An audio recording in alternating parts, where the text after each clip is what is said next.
ان کی پشت پر ہاتھ پھیرتا ہے, انہیں دانا ڈالتا ہے. جو مالک گھوڑوں کو دانا ڈالے اور پشت پہ ہاتھ پھیرے, وہ گھوڑے تو غلام کے وفادار ہوتے ہیں. اے انسان, تو ہی اپنے رب کا ناشکرا نکلا ہے. اس کو بطور دلیل پیش کی, ان الانسان لربہ لکنود, بطور دلیل پیش کی. تو اللہ تعالیٰ جو قسم اٹھاتے ہیں اس کو بطور دلیل پیش کرتے ہیں. یہاں اللہ نے کیا قسم, دن کے چڑھنے کی قسم, رات کے چھا جانے کی قسم, یہ دو قسمیں اٹھا کے اللہ اپنے نبی کو کہتے ہیں میرے پیغمبر کچھ دن کے لیے اگر وہی رک گئی ہے تو پریشان کیوں ہوتے ہو؟ وقت کوئی ایک سا رہتا ہے, کبھی دن آتا ہے, کبھی رات آتی ہے, کبھی وہی اترتی ہے, کبھی نہیں اترتی. کوئی وقت ایک سا رہتا ہے میرے پیغمبر؟ کبھی دن ہے, کبھی رات ہے. اللہ نے دو قسمیں اٹھا کے میرے نبی سے 3 وعدے کیے. سبحان اللہ. قسمیں کتنی, وعدے کتنے؟ تیرے رب نے چھوڑا بھی نہیں, چھوڑنے کا ارادہ بھی نہیں. وَلَلْآخِرَةُ خَيْرٌ لَكَ مِنَ الْأُولَىٰ. میرے پیارے, تیری ہر آنے والی گھڑی پچھلی گھڑی سے بہتر ہوگی. ہر آنے والا وقت پچھلے وقت سے بہتر ہوگا. 2 وعدے. وَلَسَوْفَ يُعْطِيكَ رَبُّكَ فَتَرْضَىٰ. میرے پیغمبر میں تجھے اتنا دوں گا, اتنا دوں گا, اتنا دوں گا, تو خود بول اٹھے گا کہ مولا میں راضی ہو گیا ہوں. کتنے وعدے کیے؟ قسمیں کتنی؟ وعدے بڑے زبردست ہیں. ہر آنے والی گھڑی پچھلی گھڑی سے بہتر. اتنا دوں گا, اتنا دوں گا, اتنا دوں گا, تو راضی ہو جائے. یہ بڑے وعدے تھے. اللہ نے پھر ماضی کے 3 انعام یاد دلائے. سبحان اللہ. سبحان اللہ. آنے والے وقتوں میں 3 وعدے کیے اور پھر ماضی کے 3 کیوں؟ میرے پیغمبر میرے وعدیاں تے یقین کر. جو میں وعدے کر رہا ہوں نا یہ میں پورے کروں گا, نہیں تے پیچھے مڑ کے دیکھ. الم یجد کا یتیمن فآوا. آپ تو یتیم تھے. یتیم کی کیا قدر و قیمت ہوتی ہے معاشرے میں. پھر عرب کے ماحول میں آپ یتیم تھے, میں نے آپ کے سر پہ نبوت کا تاج پہنایا اور 14 طبقوں کا امام بنا کے رکھ دیا تھا. الم یجد کا یتیمن فآوا.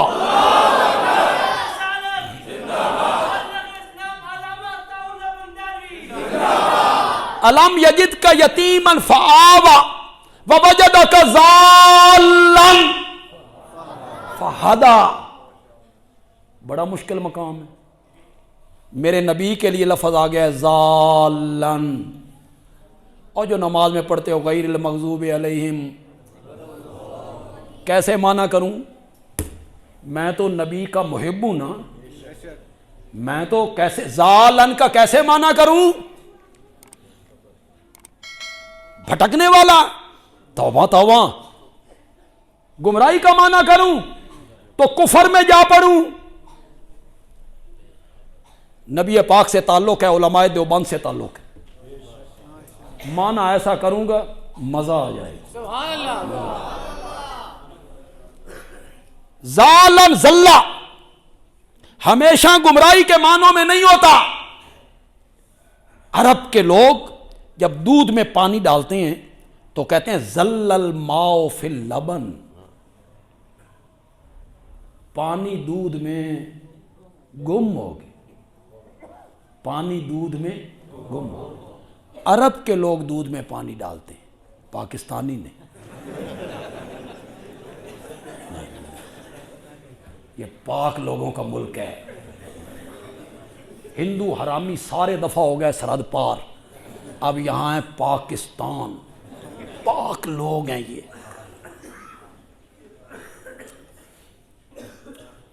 آپ تو دیہاتوں میں رہنے والے لوگ ہیں, مل جاتا ہو کہ سارے شہریوں کو پوچھو, سان خدا دی قسم ہے دودھ دے ذائقے ہی بھول گئے یہ کہ دودھ کا ذائقہ کیا ہوتا ہے. وہ ہمیں جو دے کے جاتے ہیں ہمارے دودھی, ہمیں نہیں پتا وہ کیا دے کے جاتے. اس کا رنگ دودھ والا نہیں ہوتا, نیلا سا رنگ ہوتا ہے. پتہ نہیں کیا بلا اس میں وہ ڈالتے رہتے ہیں.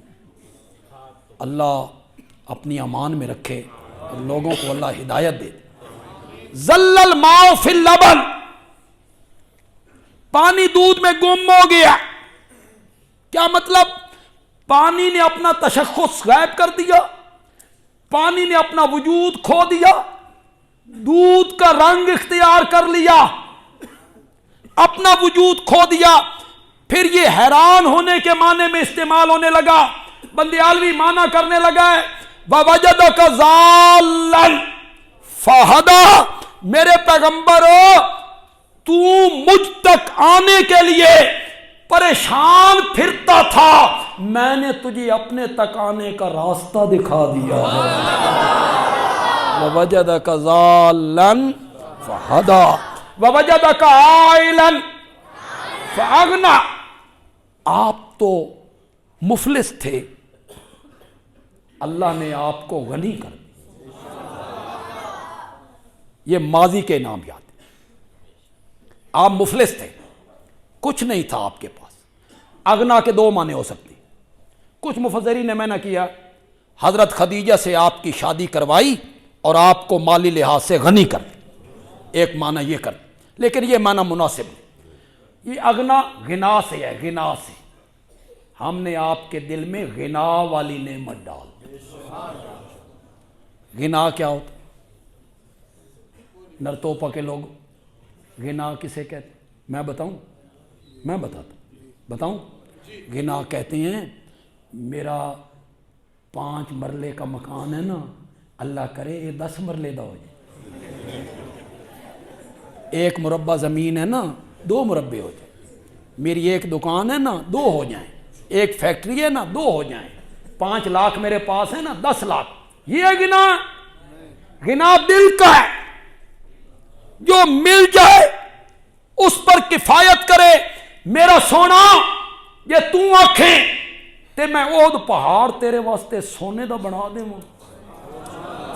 آفر تو دیکھو، پیشکش تو دیکھو، کرنے والا کون ہے؟ خلاق عالم. آپ کہیں نا تو میں آپ کے لیے اود پہاڑ سونے کا بنا دوں، اور میرا نبی کہتا ہے مولا اود پہاڑ سونے کا بنا دے. نا مجھے 1 وقت کا کھانا دیا کر، دوسرے وقت کا نہ دیا کر، تو اس سے مانگتے ہوئے مزہ آئے گا.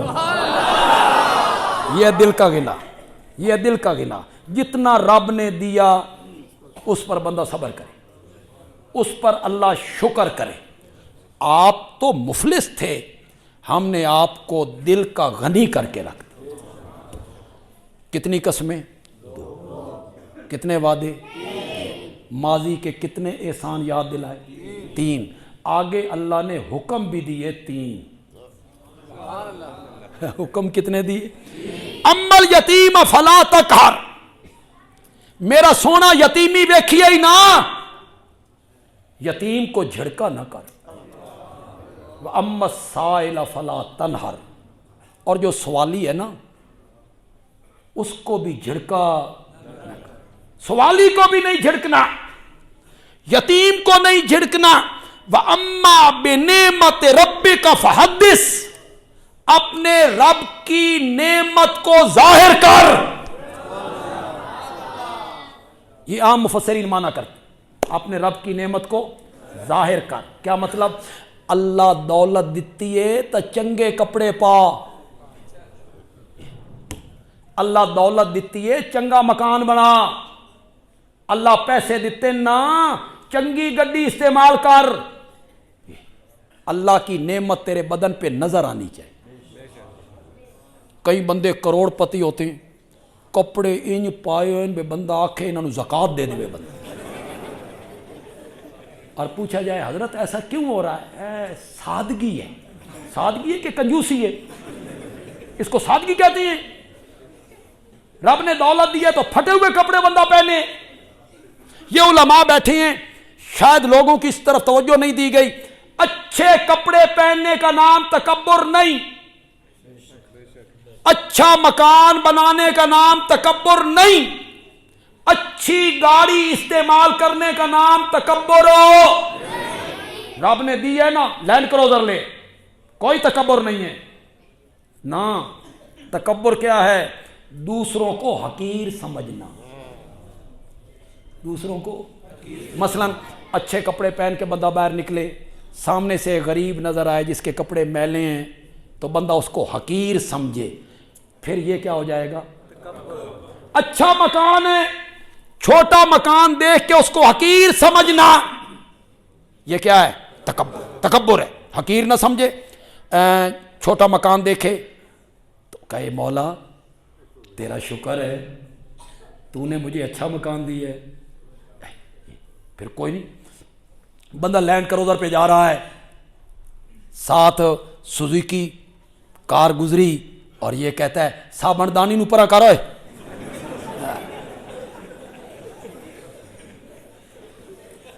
تو یہ لینڈ کروزر میں بیٹھنا کیا ہو جائے گا؟ تکبر.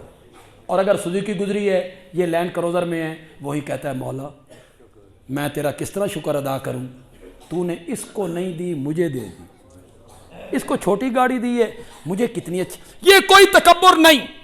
اما بنعمت ربک فحدث, اپنے رب کی نعمتوں کو ظاہر کر.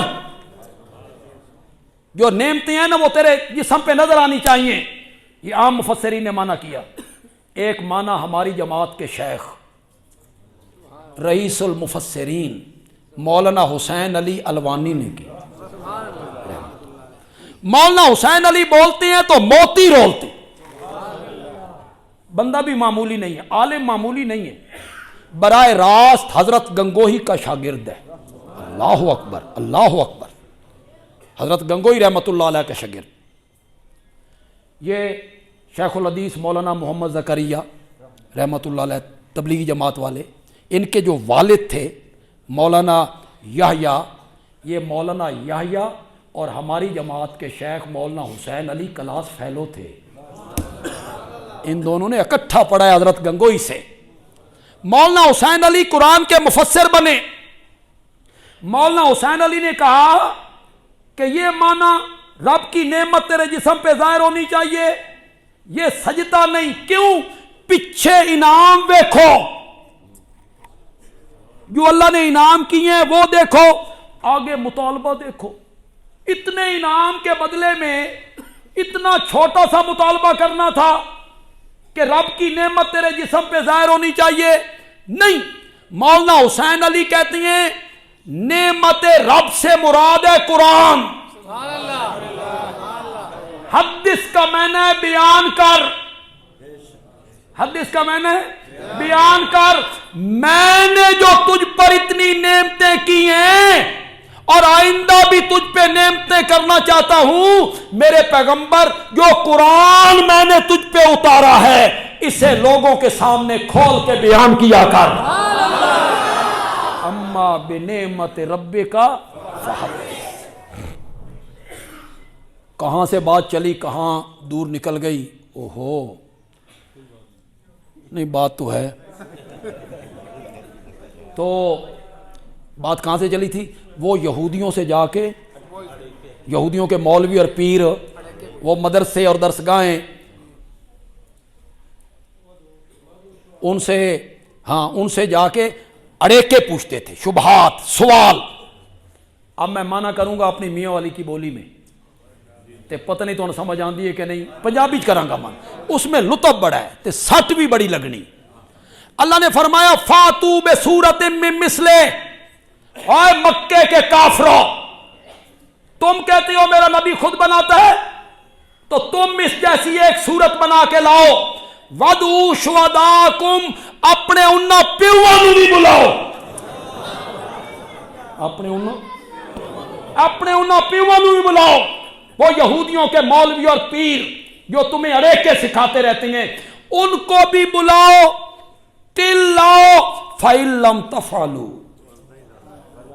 اگر تم ایسا نہ کر سکو, وَلَن تَفْعَلُوا, اور تم ہرگز ایسا نہیں کر سکو. یہ ہے نا معجزہ, یہ ہے نا معجزہ. تم ہرگز ایسا نہیں کر سکو گے. رب کا یہ چیلنج والی تلوار دنیا کفر کے سر پر لٹک رہی ہے اور انشاءاللہ قیامت کی صبح تک لٹکتی رہے گی, لٹکتی رہے گی. اس جیسی ایک آیت وہ بنا کے نہیں لا سکتے. یہ علماء بیٹھے دور جاہلیت میں جو شاعر لوگ ہوتے تھے نا عرب کے، وہ جو شعر کہتے نا تو اسے ایک کاغذ یا گتے پہ لکھ کے نا بیت اللہ کی دیوار سے لٹکا دیتے.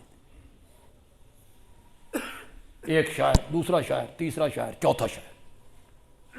جو عرب کا قومی شاعر تھا نا، بڑا شاعر، وہ کچھ دنوں کے بعد آتا، وہ شعر پڑھتا، پھر وہ نمبر تقسیم کرتا تھا. اس کا پہلا نمبر ہے، اس کا دوسرا نمبر ہے، اس کا تیسرا نمبر ہے، اس کا چوتھا نمبر. وہ دیوار پہ لٹکا دے. جب سورت کوثر اتری نا، سبحان اللہ. ایک صحابی نے لکھ کر وہاں لٹکا دی سورت کوثر. اس کی صرف 3 آیتیں. ہماری زبان عربی نہیں، عربی ہماری زبان نہیں. ہمیں کیا پتہ ہے کہ ان لفظوں میں کتنی فصاحت ہے، ان لفظوں میں کتنی بلاغت ہے، ان لفظوں میں کتنا حسن ہے، کلام کی کتنی ندرت ہے. انا اعطیناک الکوثر فصل لربک وانحر ان شانئک هو الابتر. یہ تو ظاہری لفظ ہیں، ان کے اندر جو مفہوم چھپا ہوا ہے نا، اگر پھر کبھی آپ نے بلایا تو میں اس کو بیان کروں گا. اس میں ان 3 آیتوں میں جو مضامین کا سمندر چھپا ہوا ہے نا، خدا دی قسم، اللہ نے پورے قرآن کے مضامین کو سورت کوثر کی 3 آیتوں میں بند کر دیا ہے. پھر آیا تو اس کا ذکر کروں گا، بیان کروں گا کہ کس طرح اللہ نے بند کیا ہے پورے قرآن کے مضامین کو. لیکن اس کا ظاہری لفظ حسن دیکھو، انا اعطیناک الکوثر فصل لربک ان شانئک هو الابتر. اب اس شاعر کا دیکھو، وہ کتنا بڑا شاعر تھا بھائی. اللہ اللہ اللہ اللہ. آگے اس نے قلم نکالا، اس کے آگے اس نے ایک جملہ لکھا. اس جملے کو جو ہم پڑھتے ہیں تو پتہ چلتا ہے یہ کتنا شاعر ہے، ادیب ہے، فصیح ہے، بلیغ ہے. بلے بلے. وہ جملہ ذرا سنیے گا، اس کا ترجمہ میں کو نہیں کرنا.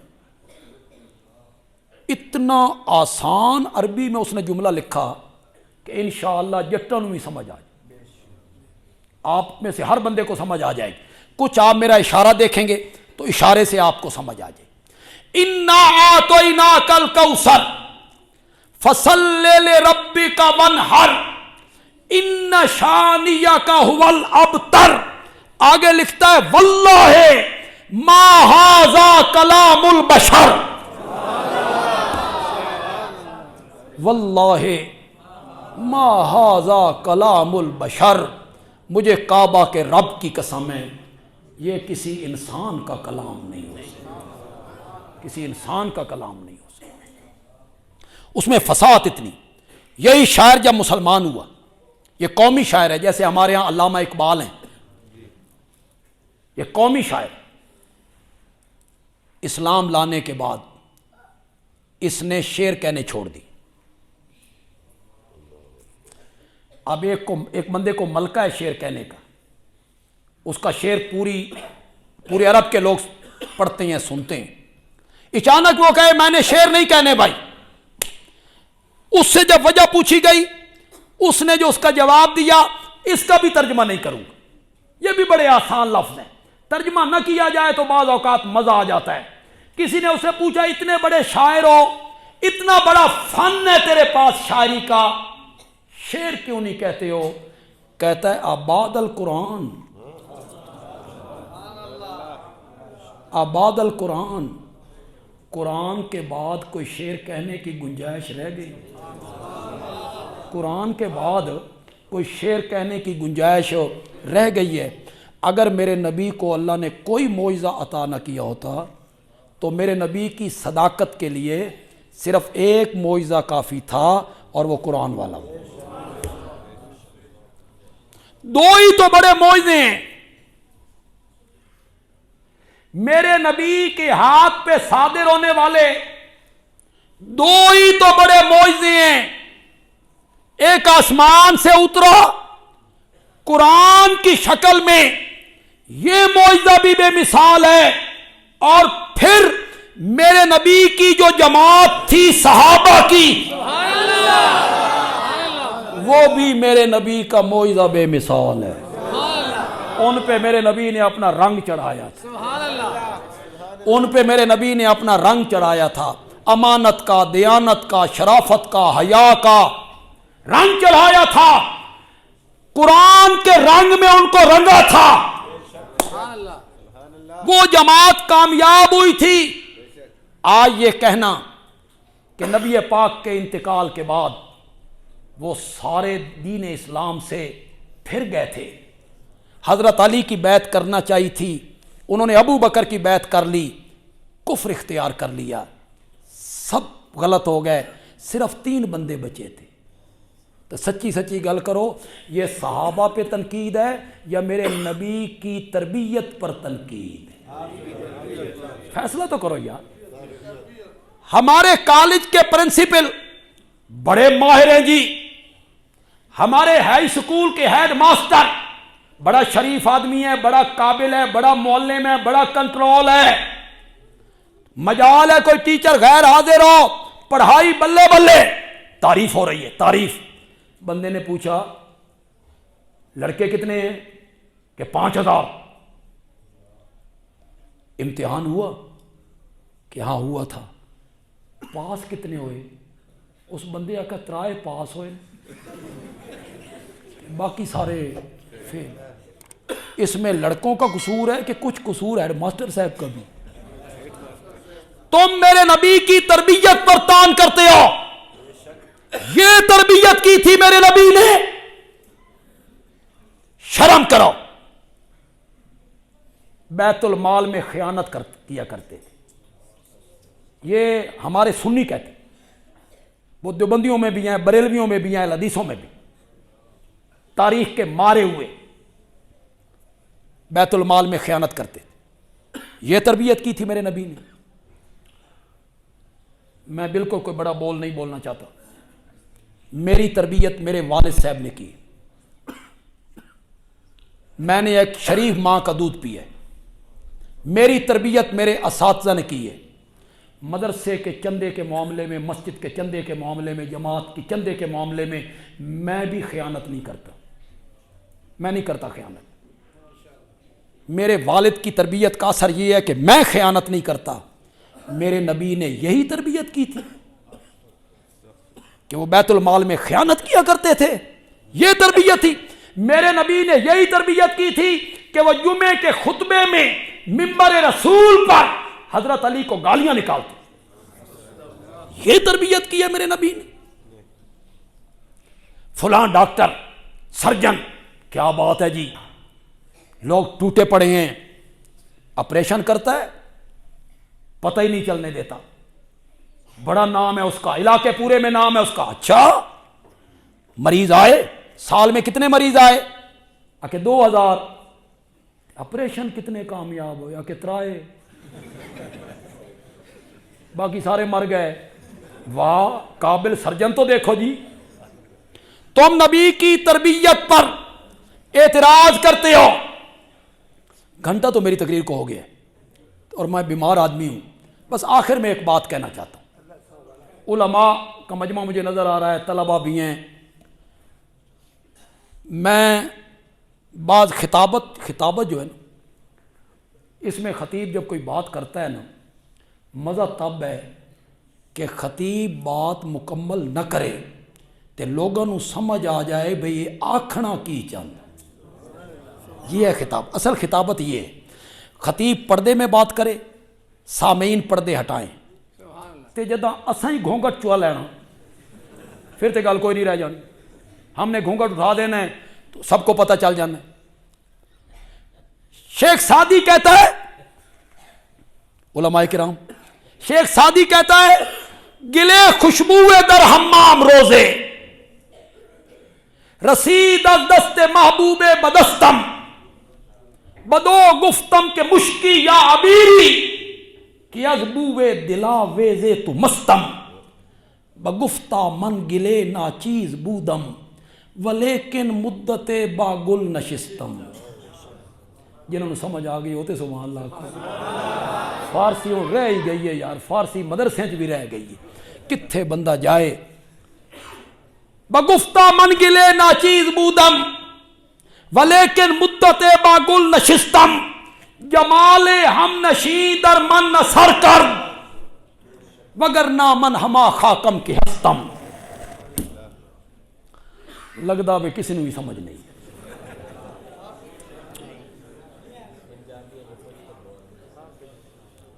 ہوں تہاڈا امتحان ہے, علماء دا تے ہو گیا, ہوں تہاڈا امتحان ہے. میں اس کا ترجمہ کرنے لگا ہوں. میں جب ترجمہ کروں, ترجمہ تو ان سمجھ آ جائے تے سمجھ جانا جائے بندیالوی آکھنا کی چاہتا, مقصد کیا ہے.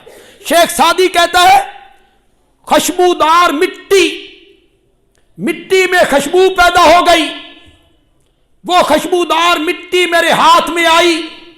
میں نے اس مٹی سے کہا تو کستوری ہے یا تو عنبر ہے, تیری خوشبو سے میرا دل مست مست ہو رہا ہے. مٹی کہنے لگی میں ناچیز مٹی ہوں لیکن کچھ مدت پھول کی صحبت میں رہی ہوں. نہیں سمجھے یار, سمجھ گئے ہو, سمجھ گئے ہو. بگفتہ من گلے ناچیز بودم ولیکن مدت باگل نشستم. میں ناچیز مٹی ہوں, کچھ مدت پھول کی صحبت میں رہی ہوں. جمال ہم نشیں در من نثر کرد. وہ جو میرا دوست تھا پھول, اس نے مجھ میں اثر کیا. وہ جو میرا دوست تھا پھول, اس نے مجھ میں اثر کیا. وہ خوشبو مجھ میں منتقل ہو گئی. بندیالوی کہتا ہے اگر مٹی کو پھول کے ساتھ بسایا جائے تو مٹی خوشبودار ہو جاتی ہے. جو لوگ 23 سال میرے نبی کی صحبت میں رہے, کیا میرے نبی کی صحبت نے ان میں کوئی اثر نہیں کیا ہے؟ میرے نبی کا معجزہ قرآن والا بھی سب سے اعلیٰ ہے, اور میرے نبی نے جو جماعت تیار کی تھی صحابہ کی, یہ بھی میرے نبی کا عملی معجزہ ہے. اللہ تعالیٰ عمل کی توفیق عطا فرمائے.